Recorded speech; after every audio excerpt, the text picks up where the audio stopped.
Hi everyone, कैसे हैं आप सब लोग। आशा करती हूँ कि आप सब लोग बहुत बढ़िया होंगे। हम ऐड कर रहे हैं एक और नया video in the playlist of complex analysis, okay, which is topology of complex plane. तो इसके अंदर हमने कुछ डेफिनेशंस हैं, कुछ इंपॉर्टेंट टर्म्स हैं कॉम्प्लेक्स प्लेन के अंदर, वो क्या होती हैं वो हम देखने वाले हैं और बहुत ब्रीफली देखने वाले हैं, ठीक है। क्योंकि हमने ये जो कुछ टर्म्स हैं इसमें ओपन सेट, क्लोज सेट, ये सारी चीज़ें जो है बहुत डिटेल में रियल एनालिसिस के अंदर, मैट्रिक्स स्पेस के अंदर बहुत अच्छे से जाना है। तो अगर आप इन चीज़ों को बहुत डीपली समझना चाहते हैं then please visit matrix space, okay. तो आज के वीडियो लेक्चर में कॉम्प्लेक्स प्लेन का टोपोलॉजी देखते हैं। चलिए, पहला है आपका ओपन डिस्क। ओपन डिस्क क्या होता है? ये आपकी रियल एक्सिस है, ये इमेजिनरी एक्सिस है, और ये जो इतने सारे बना रखे हैं ये आपका कॉम्प्लेक्स का प्लेन है, ठीक है। ओपन डिस्क मतलब क्या है कि मान लीजिए let z not belongs to C bar, ये कॉम्प्लेक्स नंबर है, ठीक है, and r be greater than zero, ये रियल नंबर है। Then D of Z not comma r is equal to, तो ओपन डिस्क क्या है?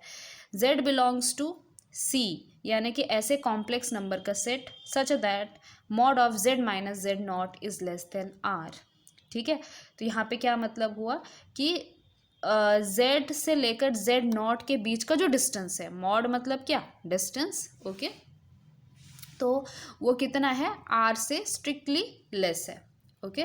तो जब आप इसको कॉम्प्लेक्स के प्लेन में देखेंगे तो ये क्या बनाएगा? एक सर्कल बनाएगा इस तरह का, ठीक है। इस आर को आप रेडियस पकड़िए, जेड नॉट को सेंटर पकड़िए, तो जेड नॉट सेंटर लेकर रेडियस आर लेकर सर्कल बनाइए, ठीक है। तो इसके अंदर के जितने भी पॉइंट्स होंगे वो इस इनइक्वालिटी को सेटिस्फाई करेंगे और वो आपका ओपन डिस्क बनाएंगे, ठीक है। ओपन का मतलब ये है कि इसके जो बाउंड्री पॉइंट्स हैं, बाउंड्री पॉइंट्स क्या है वो हम बाद में जानेंगे, लेकिन ये जो सर्कल पर जो पॉइंट्स हैं, सरकमफेरेंस वाले जो पॉइंट्स हैं वो इसके अंदर इंक्लूड नहीं होते हैं, इसलिए डैश करके हमने दिखाया गया है। तो सारे पॉइंट्स जो सर्कल के अंदर के हैं, ठीक है, all those point they are included in this set which we called as open disc, ठीक है। तो क्लोज डिस्क क्या होता है? क्लोज डिस्क में यहाँ पे इक्वल टू का साइन आ जाता है, यानी क्या है कि अब जो है इसके ऊपर, सर्कल के ऊपर के भी जो पॉइंट्स हैं, ठीक है, यानी कि जो बाउंड्री वाले पॉइंट्स भी हैं ये भी अब इस सेट के अंदर कंटेन करेंगे, ठीक है। तो यहाँ पे इसको डी बार से डिनोट किया है। जनरली कुछ बुक्स में इसको डी बार से डिनोट करते हैं, ऐसा ज़रूरी नहीं है, ठीक है। So D bar, z not centre को दर्शा रहा है, आर जो है उसकी रेडियस है। सो ऐसे सारे कॉम्प्लेक्स नंबर का set z belongs to c such that कि mod of z minus z not is less than or equal to r, okay. तो यहाँ पे इक्वल टू साइन आ गया, लेकिन बात वही है कि इसमें बाउंड्री कंडीशन ऐड है। तो इसमें और इसमें फ़र्क बस ये है कि बाउंड्री कंडीशन ऐड है इसमें, तो इसको हमने क्लोज डिस्क कह दिया है। अब बात आती है सर्कल की। तो सर्कल की क्या बात आएगी? तो सर्कल में जो है केवल और केवल बाउंड्री पॉइंट्स हैं, इसके बाहर, इसके अंदर के पॉइंट्स इंक्लूड नहीं होते हैं। So circle is set of point which satisfy the equation. अब सर्कल का इक्वेशन अगर आप वैसे ही एक्स और वाई के फॉर्म में करेंगे तो आप कहेंगे कि x square plus y square is equal to r square, ठीक है। लेकिन ये क्या है? ये आपका कॉम्प्लेक्स का प्लेन है, तो यहाँ पे कॉम्प्लेक्स नंबर की टर्म्स में हमने डिफाइन करना है। तो यहाँ पे क्या है? Mod of z minus z not is equal to r. तो यहाँ पे लेस देन नहीं है, सारे वो जेड जिसका जेड नॉट के साथ का जो डिस्टेंस है वो स्ट्रिक्टली आर के बराबर है, यानी कि एक सर्कल बनाता है, ठीक है। सो ये सर्कल का इक्वेशन हो जाएगा। फिर आता है एक नई टर्म जो कि आपने रियल एनालिसिस में नहीं पढ़ी होगी जनरली, ठीक है। It is annulus. तो क्या होता है? तो एन्युलस का क्या मतलब होता है कि दो सर्कल के बीच का एरिया, ठीक है। So region bounded between two circles. तो इसमें भी दो पॉसिबिलिटीज़ हैं, जैसे कि ये एक अंदर का सर्कल हो गया और एक बाहर का, जैसे रिंग होती है, बस वैसा ही है कि ये बीच वाला पोर्शन नहीं, ये बाहर का पोर्शन, ठीक है। यहाँ पे भी बीच का पोर्शन नहीं, बाहर का पोर्शन, तो इसे हम क्या कहते हैं? एन्युलस कहते हैं, मतलब ये वाला पोर्शन, ठीक है। अब दोनों में फ़र्क क्या है कि एक में बाउंड्री पॉइंट्स हैं और दूसरे में बाउंड्री पॉइंट्स नहीं है। तो ऑब्वियसली जिसके अंदर बाउंड्री पॉइंट्स हैं इसे क्या कहेंगे? क्लोज्ड एन्युलस कहेंगे, और इसे क्या कहेंगे? ओपन एन्युलस कहेंगे। अब ये देखना है कि इस चीज़ को लिखा कैसे जाता है। सो ओपन एन्युलस की बात करें, so A is equal to complex number z such that z minus z not का mod is greater than R1, ठीक है, this is R1 and less than R2, मतलब आपके R1 से बड़े लेकिन R2 से छोटे वाले, ठीक है, जिसका डिस्टेंस z नॉट से क्या है, R1 और R2 के बीच का है। ऐसे हमने कॉम्प्लेक्स नंबर लेने हैं, तो इसे हम एनुलस कहेंगे क्योंकि यहाँ पे इक्वल टू साइन नहीं है। फिर आता है आपका क्लोज्ड एनुलस। तो क्लोज्ड एनुलस में ऐसे कॉम्प्लेक्स नंबर जाएंगे such that z minus z not का मॉड इज लेस देन और equal to R1 and greater than equal to R1 and less than और इक्वल टू R2, मतलब R1 से greater than equal to और R2 से less than और equal to, यानी कि इन दोनों के बीच का, और प्लस ये बाउंड्री पॉइंट्स भी इसमें क्या होंगे, इंक्लूड होंगे। तो इसे हम क्लोज्ड एनुलस कहेंगे, इसे हम ओपन एनुलस कहेंगे, ठीक है। अब नेक्स्ट हमारी जो बात आती है वो आती है नेबरहुड की, ओके। तो नेबरहुड क्या होता है, अब आपने अगर थोड़ी सी रियल एनालिसिस पढ़ी होगी तो ये जो हमारे ओपन डिस्क हैं इन्हीं से हमारे नेबरहुड का डेफिनेशन भी आता है। तो यहाँ पे क्या है कि mod of z minus z naught is less than epsilon, ठीक है। तो ये ओपन डिस्क ही है, क्या यहाँ पे आप एप्सिलॉन नेबरहुड कह दीजिए या फिर कुछ भी नेबरहुड भी कह सकते हैं, ओके, सिंपली नेबरहुड, या फिर कोई लोग जो है डेल्टा नेबरहुड। ये जो एप्सिलॉन है, डेल्टा है, ये एक्चुअली उस रेडियस को रिप्रेजेंट कर रहे हैं। जैसे यहाँ पे हमारा आर है ना, यहाँ पे कुछ बुक्स में एप्सिलॉन होगा, कहीं पर डेल्टा होगा, डिपेंड करता है कहाँ पे क्या यूज़ हो रहा है। तो इसीलिए इसको एप्सिलॉन नेबरहुड का है, सिंपली नेबरहुड है, ये कोई अलग चीज़ नहीं है। तो हाँ, इसमें क्या है कि z minus z naught is less than epsilon all point z lying inside but not on a circle centred at z naught. Same बात है, यही है, ठीक है। यहाँ पे हो सकता है r कोई बहुत बड़ा रेडियस हो, लेकिन अगर हम नेबरहुड की बात करते हैं तो हम बहुत छोटे से पॉइंट के क्या कहते हैं, आजू बाजू का हम एरिया देखते हैं। एरिया मतलब ये वाला पॉइंट ले लिया और मुझे बहुत छोटा इसके पड़ोसी देखना है, उसी को तो नेबरहुड कहते हैं, जो उसके बहुत करीबी होगा। तो बहुत करीबी होगा तो उसका जो ये रेडियस होगा ना, ये बहुत छोटा होगा, और इसी को हम एप्सिलॉन से डिनोट करते हैं। आर हम समझते हैं कि कोई बड़ा नंबर होगा, एप्सिलॉन दिखाता है कि बहुत छोटा कोई नंबर होगा, ठीक है। इसलिए नेबरहुड को ज़रा अलग से डिफाइन किया है। So nothing but same as open disc, only difference is epsilon, okay.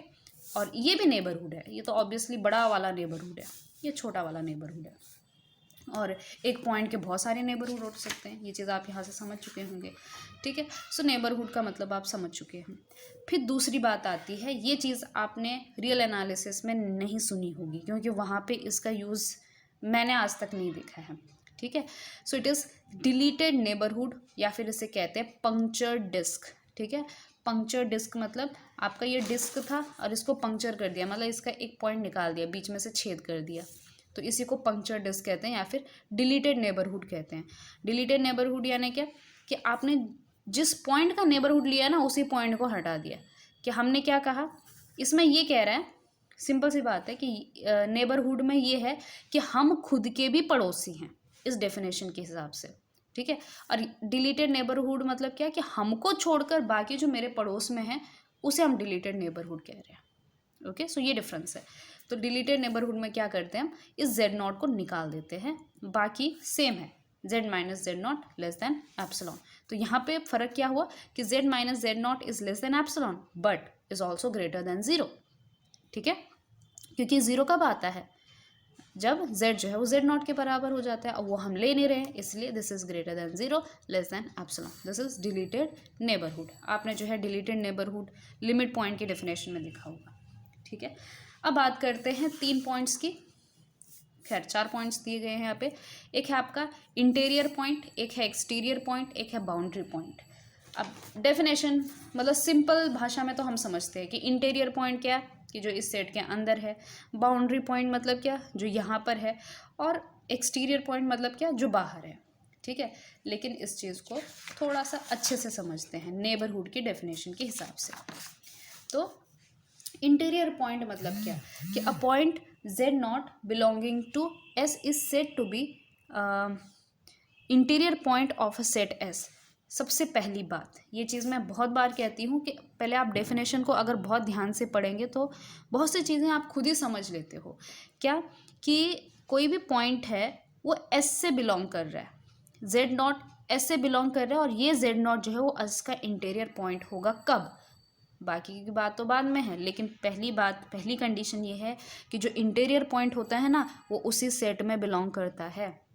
ठीक है, इंटीरियर पॉइंट कभी ऐसा नहीं हो सकता कि मैं इस बाहर के पॉइंट पर इंटीरियर पॉइंट की डेफिनेशन लगाने की कोशिश करूँ, नहीं। पहली जो कंडीशन है वो ये कि ये पॉइंट जो है सेट के अंदर होना चाहिए।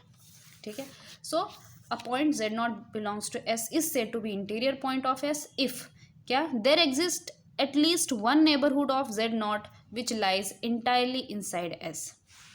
ठीक है, तो ये आपका सेट क्या है, ये आपका सेट s है। ओके, अब ये पॉइंट है, ये क्या कह रहा है कि कम से कम एक नेबरहुड तो मिले जो इस सेट के अंदर लाई करे। तो भाई साहब हम बहुत छोटा वाला क्या ले लेते हैं, रेडियस ले लेते हैं, है ना, और ये इसके अंदर बिलोंग कर रहा है। तो एटलीस्ट वन क्यों बोला, क्योंकि इससे बड़ा वाला भी तो नेबरहुड हो सकता है, ये भी तो नेबरहुड है ना, लेकिन ये इसके बाहर चला गया, इसलिए उन्होंने कहा कि कम से कम एक तो एग्जिस्ट करे। तो एक तो एग्जिस्ट कर रहा है, बड़ा तो कितना भी ले लो फिर वो बाहर भी जा सकता है। सो हाँ, एक नेबरहुड इसका ऐसा एग्जिस्ट कर रहा है जो इस सेट के अंदर बिलोंग कर रहा है। ठीक है, so N of Z not comma delta. ठीक है, ये क्या है, ये नेबरहुड का मतलब है, दिस इज नथिंग बट आपका z minus z not less than delta, ऐसा कोई एक एग्जिस्ट करे जो इसके अंदर बिलोंग करे। ठीक है, सबसेट ऑफ s। तो उस केस में हम उस पॉइंट को करेंगे कि हाँ ये क्या है, इंटीरियर पॉइंट है। फिर बात आती है एक्सटीरियर पॉइंट की। So a z not is said to be exterior point of s। अब यहाँ पे उन्होंने ये नहीं कहा है कि जेड नॉट जो है s में बिलोंग करेगा। अब ये जो एक्सटीरियर पॉइंट है इस पर कंडीशन नहीं है कि वो एस से बिलोंग कर रहा है कि नहीं कर रहा है, बस कहा है कि जेड नॉट जो है वो एक्सटीरियर पॉइंट कहा जाएगा एस का if there exist neighbourhood of Z naught which lies entirely outside S. मतलब ठीक है, ये पॉइंट है, एक ऐसा नेबरहुड मिले मुझे कि जो इस सेट से एकदम बाहर ही हो। मतलब क्या कि ये नेबरहुड है an Z naught delta, delta मतलब रेडियस, जेड नॉट मतलब वो पॉइंट सेंटर। तो ये जो नेबरहुड है, ये जो सर्कल है, सॉरी ये जो डिस्क है, इसका और इसका इंटरसेक्शन कितना हो, एम्प्टी हो, तो उसे हम एक्सटीरियर पॉइंट कहेंगे। फिर आती है बात बाउंड्री पॉइंट की। अब बाउंड्री पॉइंट का मतलब समझ रहे हो, यहाँ पर होगा। ठीक है, अब क्या डेफिनेशन होगी, अब आप ही अंदाज़ा लगा सकते हो कि इसके नेबरहुड में कुछ पॉइंट्स तो सेट एस के होंगे और कुछ पॉइंट बाहर के होंगे, मतलब एस कॉम्प्लीमेंट भी बोल सकते हो। ठीक है, so z not is boundary point of S if every neighborhood of z not contain elements of s but all the elements of neighborhood are not in set s। ठीक है, तो ये कुछ z नॉट का जो neighbourhood है वो कुछ एलिमेंट s के अपने अंदर लेगा, लेकिन सारे के सारे नहीं लेगा। That is it contains some element of s complement. तो हम उसको क्या कहेंगे, बाउंड्री पॉइंट कहेंगे। ठीक है, अब जो बाउंड्री पॉइंट है वो सेट के अंदर भी हो सकता है और सेट में भी नहीं हो सकता। जैसे कि ओपन केस, ओपन वाले जो हमारे सेट हैं उसमें बाउंड्री पॉइंट थोड़ी ना होते इसके अंदर, लेकिन जैसे क्लोज सेट होता है जहाँ पे बाउंड्री, जैसे क्लोज डिस्क है तो बाउंड्री पॉइंट तो है ना इसके उस सेट के अंदर बिलोंग कर रहे हैं। ठीक है, चलिए फिर बात आती है आपकी लिमिट पॉइंट की।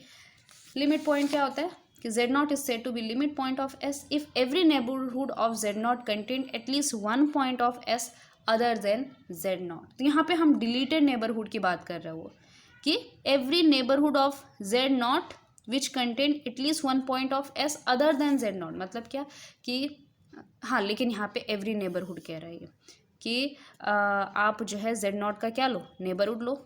ठीक है, मान लीजिए ये नेबरहुड है, ठीक, और इसमें से आपने जो है जेड नॉट को डिलीट कर देना है। ठीक है, और फिर इसका इंटरसेक्शन लेना है एस के साथ, तो वो नॉन एम्प्टी आना चाहिए। ओके, तो उसे हम लिमिट पॉइंट कहेंगे। राइट, चलिए दूसरी डेफिनेशन देखते हैं, फिर एग्जाम्पल से भी हम इन चीज़ों को समझेंगे। ठीक है, थोड़ा मैं आपको डेफिनेशन बता देती हूँ। फिर आता है आपका open set. If every point of S is an interior point. ठीक है, यानी कि आपका जो सेट एस है उसके हर एक पॉइंट उसके इंटीरियर पॉइंट होने चाहिए। मतलब इस सेट एस का अगर आप कोई भी मेंबर लेते हो, उसका जो नेबरहुड होगा वो उस सेट के अंदर बिलोंग करेगा।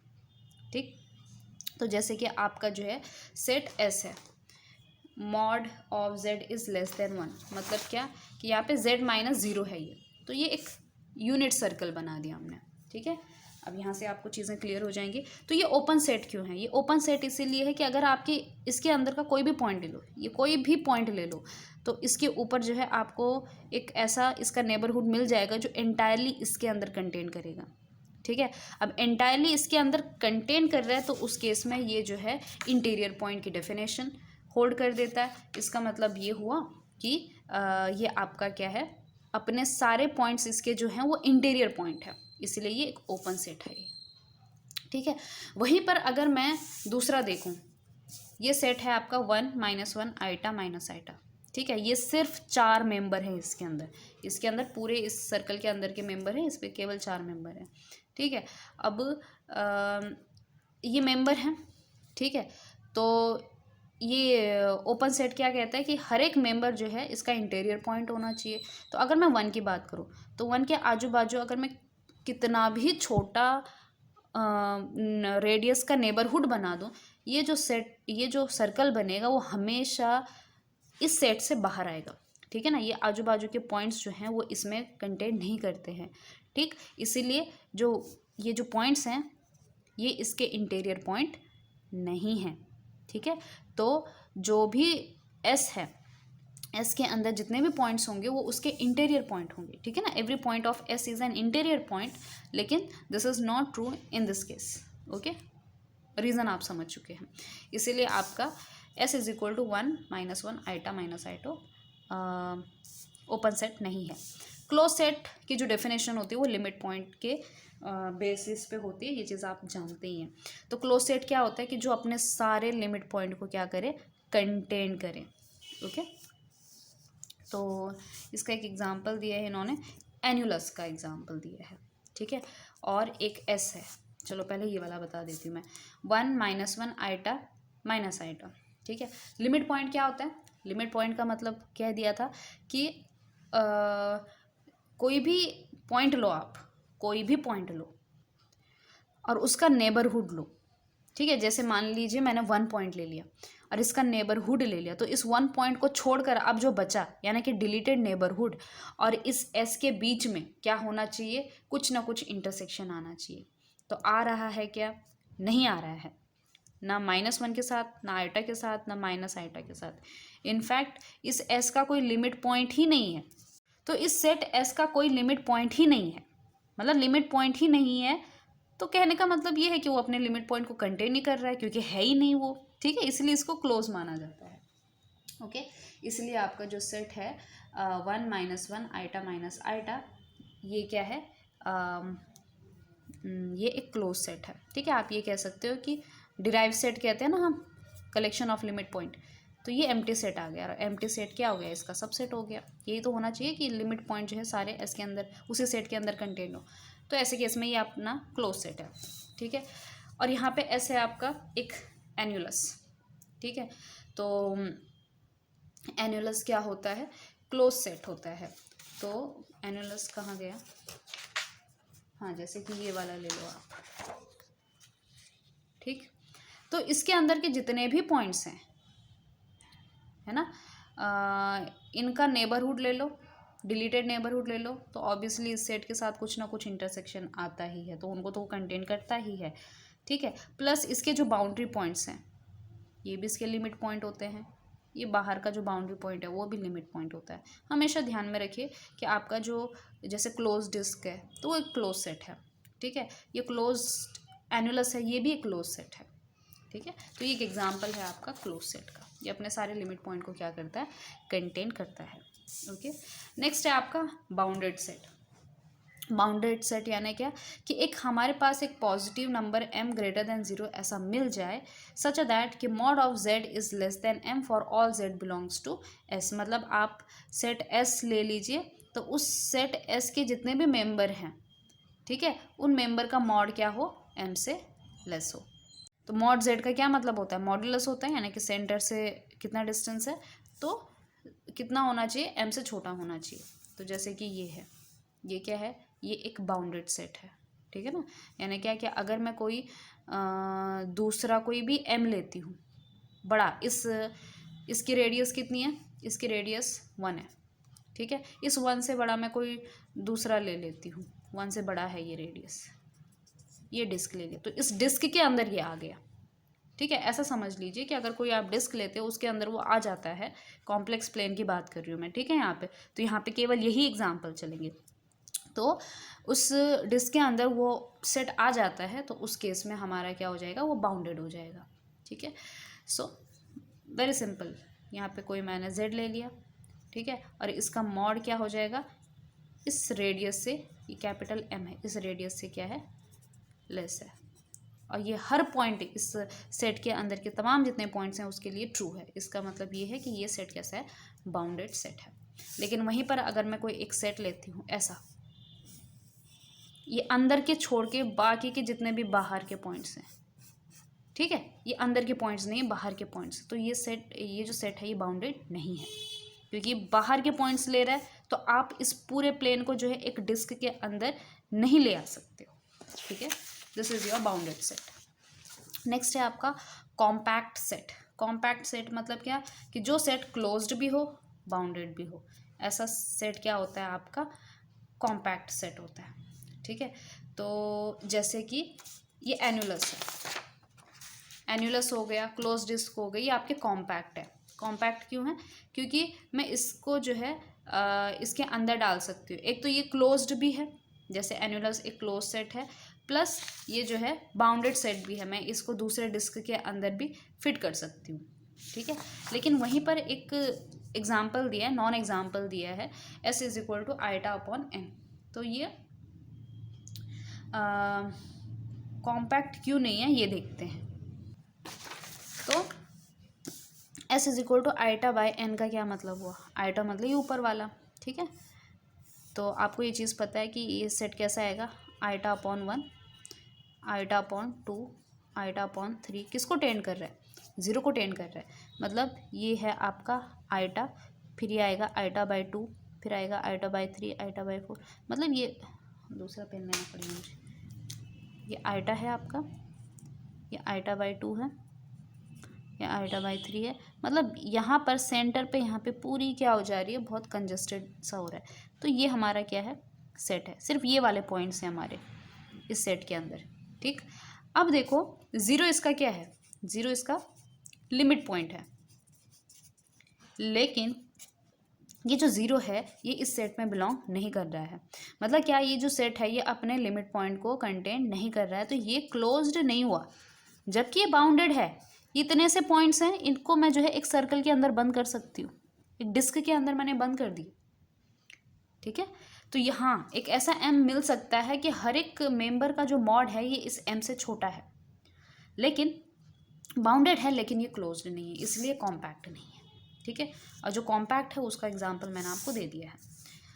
फिर आता है ये वाला set, connected set. Connected set क्या है, इसको ध्यान से देखिए कि अगर आप कोई भी 2 पॉइंट लेते हो उस सेट के अंदर, ये सब कॉम्प्लेक्स के प्लेन के अंदर चल रहा है, then that can be joined by path of segment और polygon line that lies entirely in S. Simple सी भाषा में क्या है कि जैसे ये सेट ले लिया और आप इस सेट के अंदर मुझे कोई भी 2 पॉइंट दे दो, मर्जी आपकी है, जैसे कि ये पॉइंट दे दिया और ये पॉइंट दे दिया, तो मैं इन 2 पॉइंट को जो है कुछ लाइन सेगमेंट्स के रास्ते से मैं इसको क्या कर सकती हूँ, इस पॉइंट से इस पॉइंट पे जा सकती हूँ, ठीक है। रास्ता मेरा क्या है, एक यहाँ पे लाऊंगी मैं और एक यहाँ पे ले जाऊंगी, तो इस तरह से मैं यहाँ से लेकर यहाँ चलेगी 2 लाइंस की मदद से, ठीक है।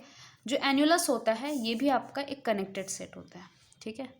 अब आप कहोगे एक यहाँ पे दूंगी मैं, एक यहाँ पे, तो कैसे जाओगे, तो बड़ा आसान है, एक यहाँ तक जाएंगे हम, फिर एक यहाँ तक जाएंगे और एक यहाँ तक आ जाएंगे, ठीक है। तो कुछ आपके क्या हो सकते हैं कि पॉइंट्स को आप ज्वाइन कर सकते हो बाय पाथ ऑफ सेगमेंट, इसको पॉलीगोनल लाइन भी कह रहे हैं, ठीक है। तो ऐसे केस में आपके जो सेट होते हैं वो क्या होते हैं, कनेक्टेड होते हैं। लेकिन वहीं पर अगर कुछ इस तरह का सेट बना दिया मैंने, एक ये है और एक ये है, ठीक है। मान लीजिए आपका mod of z less than 1 है, ये यूनिट सर्कल है और इसका सेंटर मान लीजिए दूसरा है, ठीक है। ये 0 से लेकर 1 तक जाएगा, ये 2 मान लीजिए 3 है, ठीक है।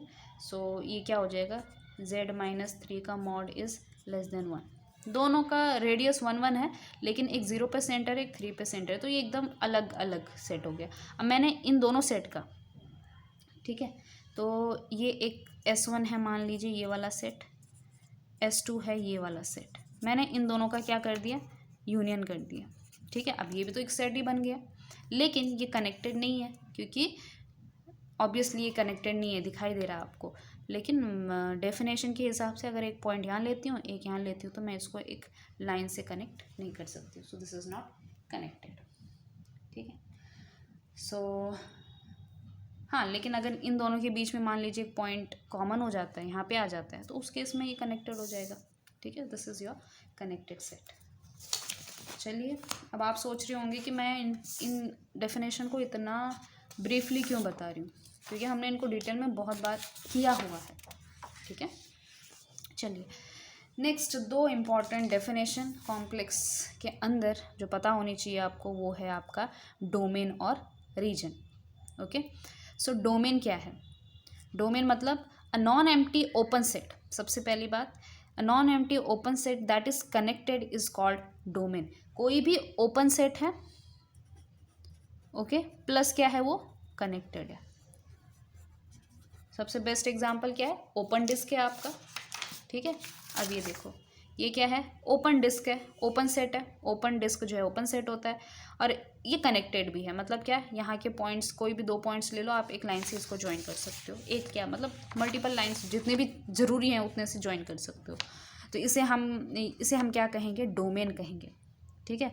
So in this context any neighbourhood is domain. Obviously अगर आप कोई भी नेबरहुड लोगे तो वो डोमेन होगा, ठीक है। इसलिए आप कई बार देखते होंगे कि कॉम्प्लेक्स वाली बुक्स में अगर आप कुछ पढ़ते हो, वहाँ पे नेबरहुड के अलावा बहुत बार डोमेन लिखा रहता है, डोमेन वाली टर्म्स में बात की जाती है वहाँ पे, ओके। नेक्स्ट है आपका region. So a domain together with some none or all of its boundary point is referred as region. In other words a set whose interior is a domain is called region. तो ये आपका जो है एक reason का example हो गया कि ठीक है। तो हम ये कह सकते हैं कि आपका कोई जैसे कि ये ले लिया मैंने, अब इसके अंदर का जो पोर्शन है, ठीक है, मैं बाउंड्री पॉइंट्स ना भी लूँ तो इसके अंदर का जो पोर्शन है वो क्या है, वो आपका ओपन है प्लस कनेक्टेड है, तो ये डोमेन बना दिया। तो इसके इंटीरियर क्या हो गया, डोमेन है, तो ये इसको हम क्या कह देंगे, इस पूरे पार्ट्स को हम रीजन कह देंगे। So this is your region, okay. चलिए, आज के वीडियो लेक्चर में यहीं पर हम इसको समाप्त करते हैं, topology of complex plane. In the next video lecture हम कॉम्प्लेक्स एनालिसिस को और आगे बढ़ाएंगे।